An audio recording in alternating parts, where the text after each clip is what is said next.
A crisis is unfolding tonight. It's happening right now, at the very gateways to our nation. America's ports are choking, from the sprawling docks of Los Angeles to the busy harbors of New York. A fleet of steel boxes sits motionless. They are filled with goods. They are filled with products. The very items that stock our shelves. The items that power our industries. Yet they go nowhere.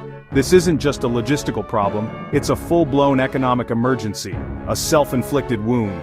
The arteries of American commerce are hardening, and the consequences are rippling outward. We are seeing images of ships anchored for miles offshore. They are like floating cities waiting for a signal that may not come soon. On the docks, it's a scene of organized chaos bordering on paralysis. Mountains of shipping containers are stacked precariously high. Port workers, truckers, warehouse operators. The rhythm of global trade, a complex dance of loading and unloading, has been thrown into disarray. What we are witnessing is the physical manifestation of a policy disaster, playing out in real time under the gray coastal skies. This is more than just a backlog. It represents a fundamental breakdown in the flow of goods that we all depend on. This is a story you need to hear. Let's break down the sheer magnitude of this situation. The numbers are staggering. We have confirmed from multiple port authorities and shipping industry sources an estimated 325,000 shipping containers are currently stranded, stuck on ships waiting to unload, piled up in port terminals with nowhere to go. If lined up end to end, they'd stretch nearly 1,200 miles. That's the distance from New York City to Miami. This isn't a minor hiccup, it's a logistical nightmare of historic proportions. A steel tide that has nowhere to recede. Each one of these 325,000 containers represents a story of disruption. They are filled with a vast array of goods. Think about everything you buy. Electronics for the upcoming holiday season, auto parts for Midwest assembly lines, furniture for new homes, clothing for department stores, essential medical supplies. The value trapped here is in the tens of billions of dollars, capital frozen in place, inventory businesses cannot access, creating a cash flow crisis nationwide. These containers create a cascade of problems. The ships are out of rotation. Ports are operating at over 120% capacity. So how did we get here? How did the world's most powerful economy manage to clog its own arteries? The answer, according to nearly every expert we've spoken to, lies in a series of trade policies and, specifically, the tariffs enacted under President Trump. The strategy was intended to protect American industries and renegotiate trade deals, but the execution created a wave of uncertainty and panic throughout the global supply chain. Businesses, fearing that costs would soon skyrocket due to new tariffs, rushed to front-load their orders. They tried to get as much product into the country as possible before the deadlines hit. This created what the industry calls an import surge. It was a massive, unnatural wave of cargo that slammed into our ports all at once. Port infrastructure is built to handle a steady, predictable flow of goods. It was simply not designed for this kind of shock. Imagine a freeway designed for 5,000 cars an hour suddenly having to handle 20,000. The result is total gridlock. That is precisely what happened here. The tariffs and the constant threat of new ones distorted normal shipping patterns, forced businesses into a desperate race against the clock, creating a problem far worse than the one the policy was meant to solve. This hit American exports hard. Farmers saw markets for their soybeans disappear overnight. The chaos at the ports is just the beginning of the story. It's the first domino to fall. Once a container is finally, eventually, unloaded from a ship, it needs to be moved. And that's where the next breakdown occurs. There is a severe shortage of truck drivers and a shortage of chassis, the wheeled frames that containers mount on. Available chassis are trapped underneath stacked containers. It's a cruel paradox.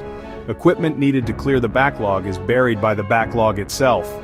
Truckers wait in lines for hours, sometimes an entire day, just to pick up a single container. This bottleneck then extends inland. Warehouses across the country are already full. They were filled during the initial import surge as companies stockpiled goods to get ahead of the tariffs. Now there's no room for the new wave of cargo trickling out of the ports. Many U.S. factories rely on a just-in-time inventory system. Parts and raw materials arrive at the factory right as they are needed for the assembly line. It's a highly efficient system that minimizes storage costs, but it's also incredibly vulnerable to disruption.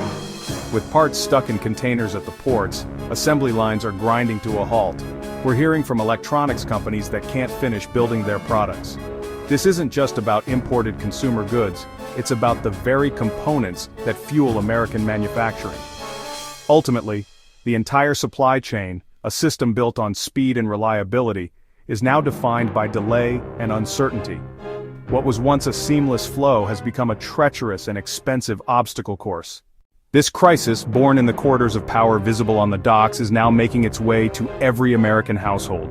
The most immediate and noticeable impact is on prices. Every delay, every fee, every inefficiency we've discussed adds cost. The demurrage fees, the extra fuel for idling trucks, the expensive temporary storage, these costs don't just disappear, they are baked into the final price of the product. That new television you were looking to buy? Its price now includes a port congestion surcharge. The cost of your child's new sneakers now reflects the extra days the container sat waiting in a yard. Beyond rising prices, consumers are facing something rare in modern America: empty shelves. If a store ran out of something, another truck was always on its way. That is no longer a guarantee. Retailers are reporting shortages of everything from home appliances to popular toys. This scarcity will be felt most acutely as we head into the holiday shopping season. It means less choice, more out-of-stock notices, and the frustration of not being able to buy the things you want or need. The impact on jobs is also becoming alarmingly clear.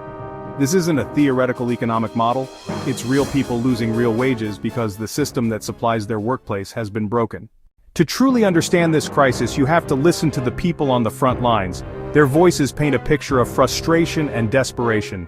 We spoke with Gene Soroka, the executive director of the Port of Los Angeles. He didn't mince words.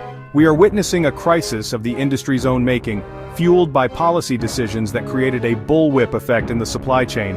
My people are working 24/7, but you can't defy the laws of physics. There is simply no more room. We need a coordinated national response, and we needed it yesterday. We are the gateway, and the gate is jammed shut.